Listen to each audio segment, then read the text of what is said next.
how you guys doing? It's TVB, and this Minecraft video, I'm recording this like past 1 in the morning on November 1st. Happy first day of November, everybody. And my apologies for neglecting to make like all the movies I saw in a specific month from worst to best for September.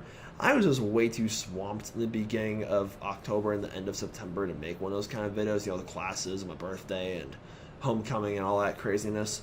So I decided, you know what, let's do something a little different. Why don't we combine, these two fall months into just one video where I rank all 7 films I've seen from September and October from worst to best. Again, it's really late, and I got a lot of stuff to do tomorrow. Like I got this thing called an exam on Friday, so I still got to study for that. So yeah, I'm a really busy guy, so I'm gonna keep this video like really as straight to the point as I can get it to be. So yeah. The worst movie that I saw this September is The Nun.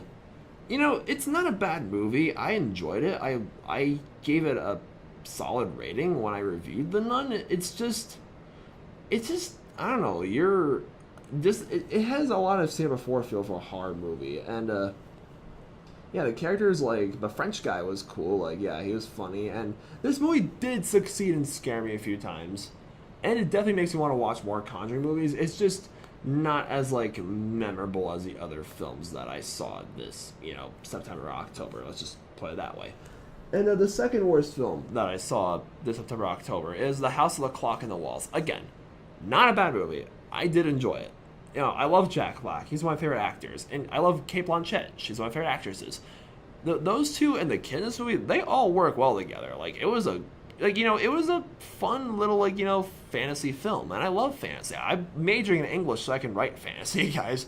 And I'm still, mind-boggled that the director, Eli Roth, was the same guy who's directed, complete gore fests, the Green Inferno and Hostel and, oh, goodness.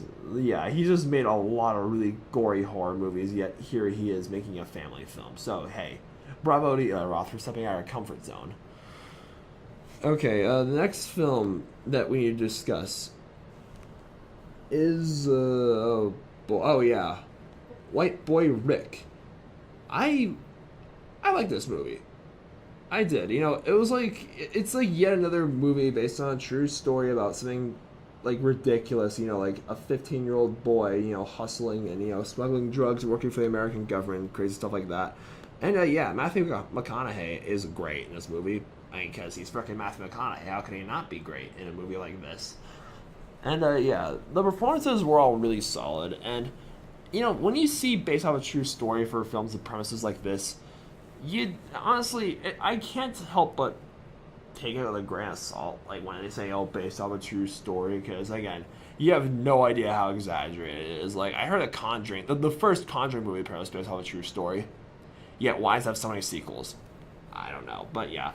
I remember this movie. It definitely had shocking moments, and it was well executed. It was well written, and it was well acted. Yeah, I would suggest seeing White Boy Rick.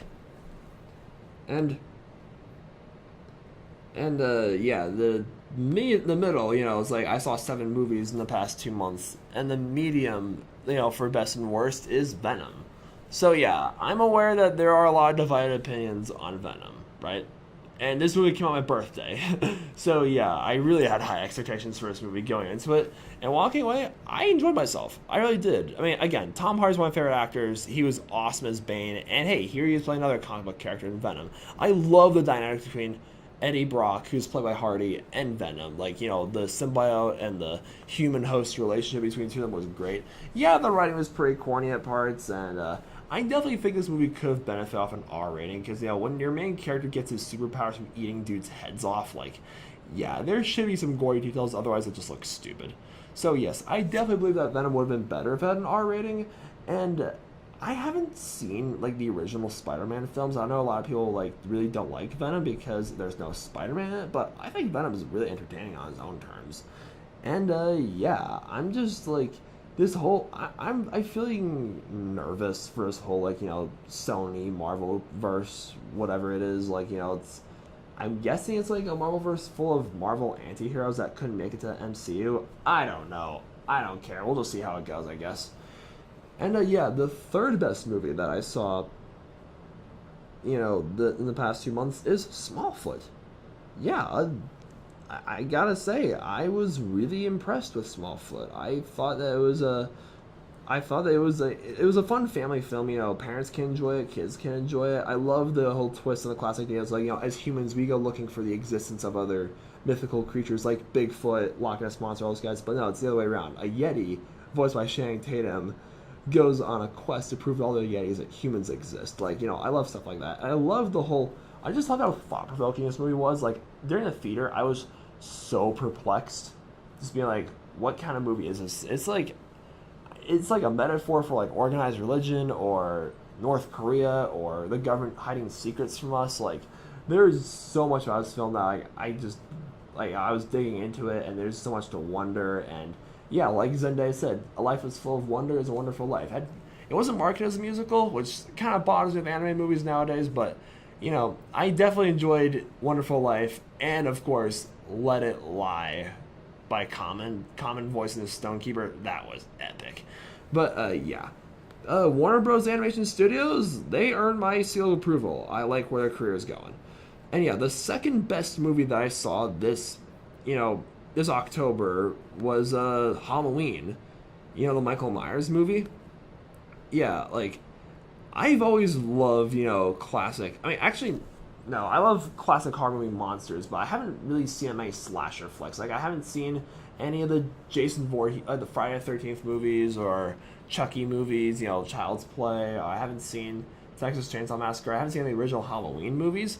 I will say, though, I was pretty darn impressed with Halloween 2018. Because it was like, I guess you could say as a reboot, Jamie Lee Curtis as this old woman reprising her role as like, Linda, whatever her name was from the original Halloween movies was brilliant. And I just loved her, badass old ladies in horror movies. Like, you gotta love them. 2018's done that pretty well, like that, like with Insidious chapter, 6, whatever it was, back in January. Like, yeah. There's just, Michael Myers, he's so iconic, the music's playing, dun dun dun dun dun dun dun dun dun dun dun dun dun, trouble's coming, and, yeah, this film wasn't that reliant on jump scares or gore, but it wasn't, scary, but it was really entertaining to see all the characters work together. I was rooting for them to succeed against Michael Myers the entire time, and that says a lot. And, yeah, the best movie that I saw this October, I will say Smallfoot and Halloween are more entertaining films, per se. But what I think is overall the better movie and overall the best movie in September and October is First Man. This movie was Damien Chazelle's first directorial film. His first time directing a movie that was not music related, Whiplash. Beautiful, beautiful movie. Was about music with Miles Teller. And he directed La La Land back in 2016. Which was a musical. Again, super well done as well. But seeing him step out of his comfort zone like this with, just a biopic on Neil Armstrong was brilliant. And yeah, I loved, the editing was fantastic. And when they land on the moon, it's like, oh my goodness, it sounds so wonderful. There's no sound in space. When they open the door, it says, shh. I jumped in my seat. It wasn't again a horror movie, a non-horror movie didn't had a jump scare, which was crazy. And I loved how it dove into Neil Armstrong's personal life as well.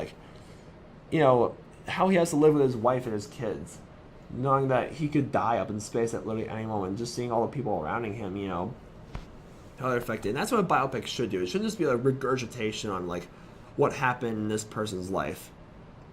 It should also be make that person seem more humanized, because it's really easy for us to put our idols to a high standard and be like, oh, they're gods essentially. Well, no, that's not the case. They're imperfect human beings, just as mystical as me and you.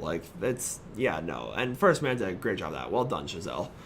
But yeah, thanks a lot for watching, guys. Thank you for bearing with me. This I know it's very unusual for me to make a video like this, but I'll try.